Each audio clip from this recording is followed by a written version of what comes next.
को राम राम। आज बात करते हैं भाई दूसरे क्वेश्चन पे,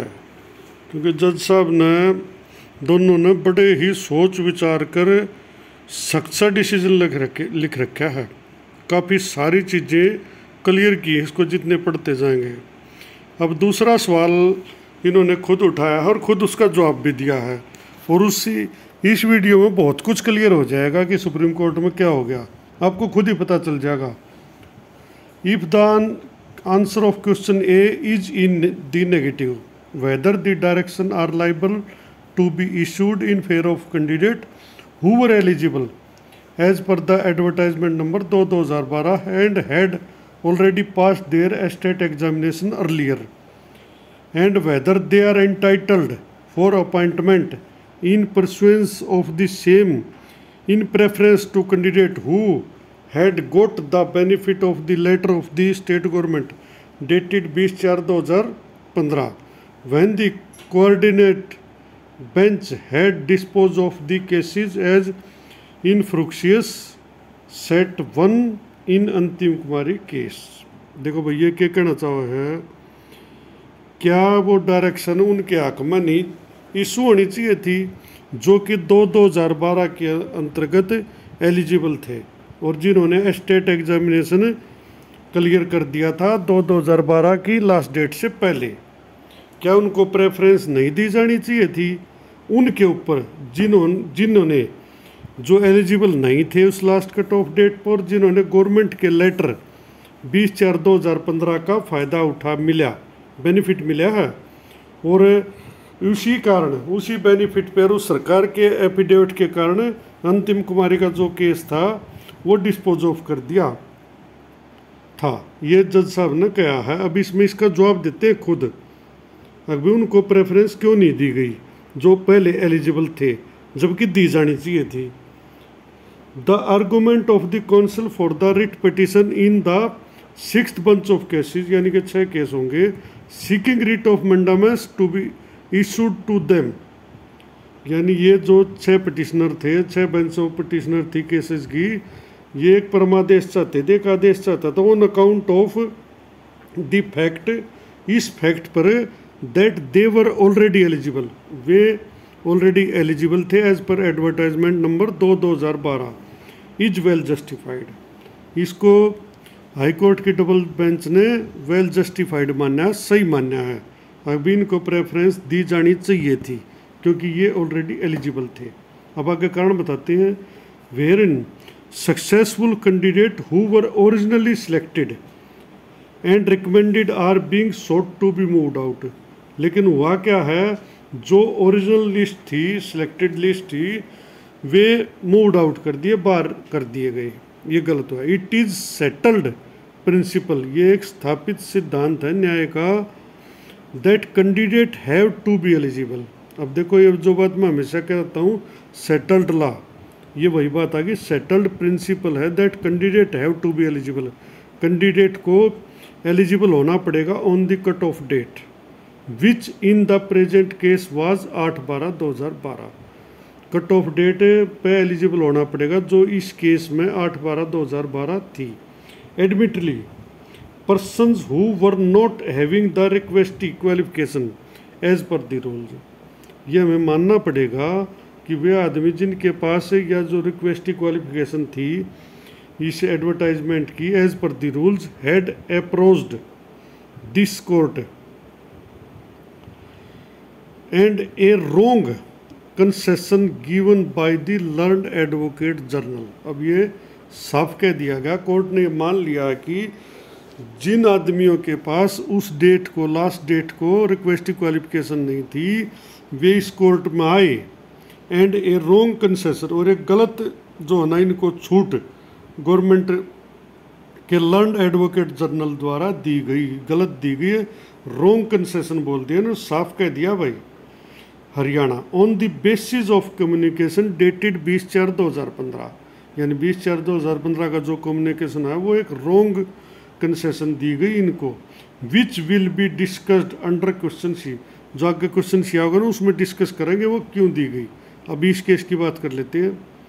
अब ये उदाहरण देते हैं जज साहब। The apex court in Ashok Kumar Shankar discussed apex मतलब सुप्रीम कोर्ट का उदाहरण दे दिया। Discuss the law on this issue, उन्होंने इस इशू पर कानून का जो है डिस्कस किया और पूरा डिसीजन दिया। While placing reliance upon judgment passed in Bhupinder Pal Singh others versus state of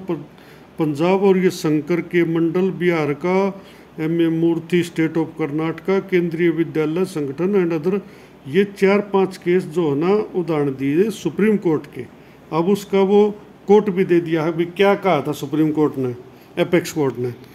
possession of requisite education qualification is mandatory, यानी कि जो रिक्वेस्टी क्वालिफिकेशन है वो मैंडेटरी है भाई उस डेट को। The same should not be uncertain, वो अनिश्चित नहीं होनी चाहिए, यानी कि एक कट ऑफ डेट और एक रिक्वेस्टी क्वालिफिकेशन तय करनी पड़ेगी,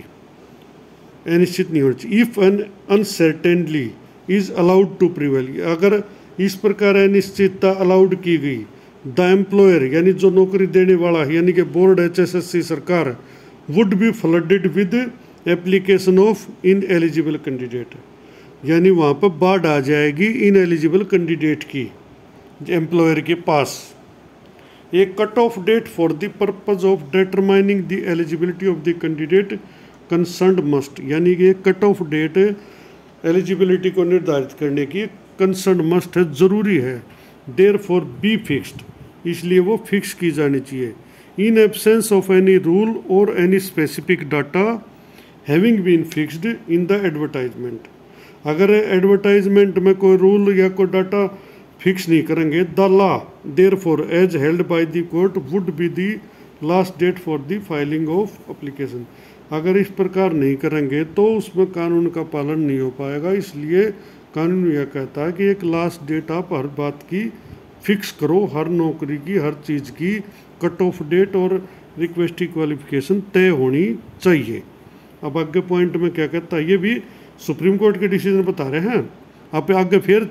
ये 3 जज बेंच, इसमें 3 जज हैं of the apex court in Ashok Kumar Sharma and others versus Chandrashekhar and others, ये भी एक उदाहरण दिया। And recently in Suman Devi and others versus state of Uttarakhand, ये सुप्रीम कोर्ट के उदाहरण दोनों में हैज हेल्ड, उसमें कहा गया that eligibility is to be seen on the cut off date, भी जो एलिजिबिलिटी है वो कट ऑफ डेट पर देखी जानी चाहिए, सुप्रीम कोर्ट का डिसीजन है। And therefore the person who were not qualified, और जो पर्सन उस डेट पर क्वालिफाइड नहीं है as such could not have claim to be eligible, वो एलिजिबल होने का दावा नहीं कर सकते for appointment. And list could not be revised, और कोई भी लिस्ट वो रिवाइज नहीं की जानी चाहिए to the determinant of the person, यानी ऐसे पर्सन्स के लिए कोई भी रिजल्ट या लिस्ट रिवाइज नहीं की जानी चाहिए। Who had already been selected, जो पहले से सिलेक्ट हो चुके हो, ये उदाहरण कभी JVT फिट बैठ रहा है भाई। It is a matter of record that, ये एक रिकॉर्ड की बात है, दैट स्टेट एग्जामिनेशन, अभी उन्होंने क्लियर कर दिया भाई, सबके सुनने की बात है। It is a matter of record that state examination had been held earlier on repeated occasion, यानी ये रिकॉर्ड की बात है, कई बार स्टेट एग्जामिनेशन पहले भी हो चुका है। And result had been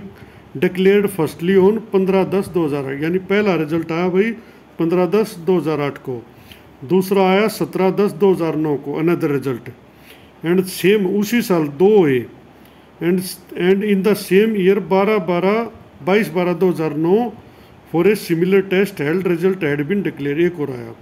prior to the advertisement in question result was declared on 2/12/2011, इस एडवर्टाइजमेंट से पहले एक ये रिजल्ट और आया। And therefore once the validity of the test prescribed is 5 year, उसमें समय जो है ना 5 ईयर थी, अब 7 ईयर है। Therefore there were sufficient candidate available from the result, भाई 4 स्टेट हो चुके हैं, कोर्ट ये मानता है सफिशियंट पर्याप्त मात्रा में कैंडिडेट थे रिजल्ट के बाद।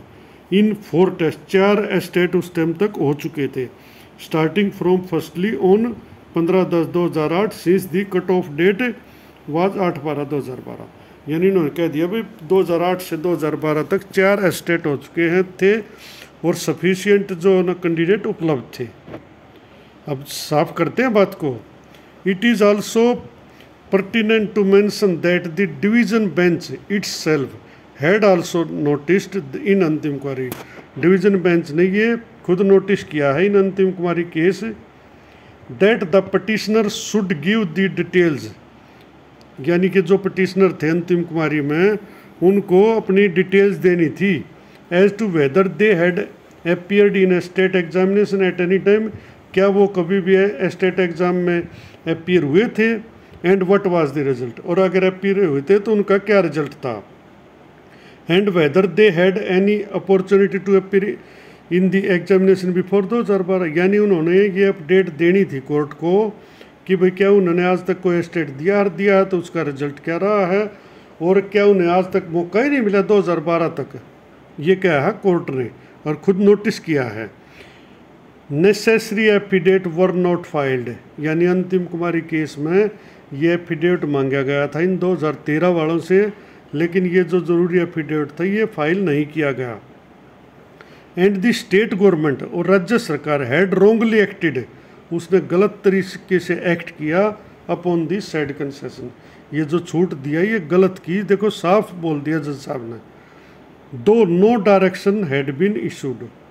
हालांकि इस बारे में कोई डायरेक्शन इशूड नहीं हुई थी, ना कोई नियम पॉलिसी ऐसा कुछ बनाया था, सिर्फ वो कोर्ट में एक एफिडेविट दे दिया, ये गलत दिया, ये कोर्ट ने कहा डिवीजन बेंच ने।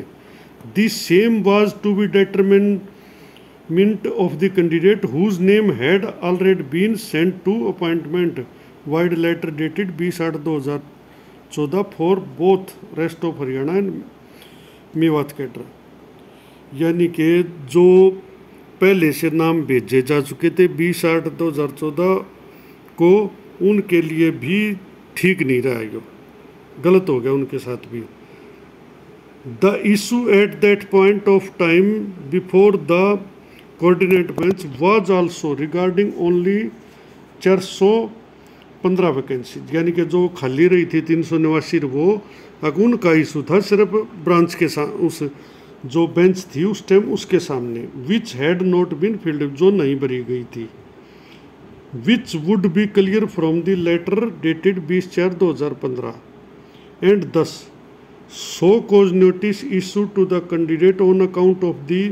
Revision of the list was not justified, और अब उन्होंने साफ कह दिया है अब भाई जो सो कॉज नोटिस जारी किया था 1259 को टू द कैंडिडेट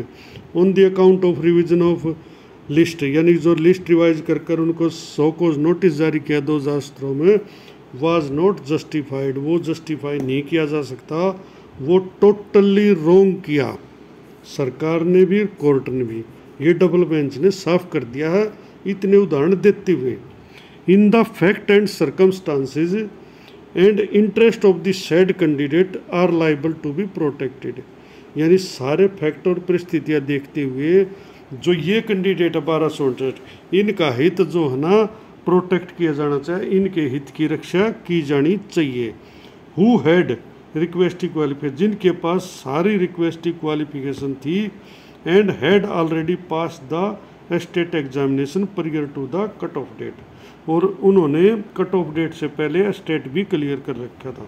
अब इसमें देखो सारे जवाब दे दिए, एक तो ये जो जवाब दे दिया भाई अंतिम कुमारी में तो कोर्ट ने एफिडेविट मांगा था, अब भी आप एफिडेविट दो, आपने आज तक स्टेट नहीं दिया है, और दिया तो उसका रिजल्ट क्या रहा, लेकिन वो एफिडेविट फाइल नहीं हुआ, अगर वो फाइल होता तो उसी टाइम ये मैटर क्लियर हो जाता। और अंतिम कुमारी का फैसला मैं फिर कह रहा हूँ मेरिट पर नहीं आया था, वो एक पंचायती समझौता था, सरकार ने करवाया था, सरकार ने लिख के दे दिया, जज ने कह दी भाई हमने कोई कारण नज़र नहीं आया, क्योंकि उनने भी पचड़े में ना फंसना, अगर जब इनका समझौता हो सब न लगन दो। लेकिन इस कोर्ट ने वो नोट किया है, अगर हमने खुद नोट किया है, वो एफिडेविट आज तक भी फाइल नहीं किया गया, और वो जो RTI थी वो सारी कोर्ट के सामने HSSC जो CEOs ने पढ़ के सुना दी थी, जिन सबको इतनी बार स्टेट का मौका दिया जा चुका है और उसमें डिस्क्वालीफाई हुए हैं, क्वालिफाई नहीं कर पाए हैं, तो वो बात भाई 2013 के बिल्कुल खिलाफ चली गई, वो जो RTI थी वे सबूत थे। इस कारण जो डबल बेंच ने है ना ये इतना सख्त फैसला दिया है, और इसमें विद कारण दिया है हर एक चीज़ का फैक्टफुल और उदाहरण, और सुप्रीम कोर्ट के उदाहरण दे दिए। कट ऑफ डेट भाई सुप्रीम कोर्ट ने निर्धारित कर रखी है, लास्ट डेट और रिक्वेस्ट की क्वालिफिकेशन कट ऑफ डेट पर चेक की जानी चाहिए। तो अब ये तो आने वाला समय ही बताएगा इस मामले में क्या होगा। बाकी फ़िलहाल की सिचुएशन ये है, ऑर्डर ये है।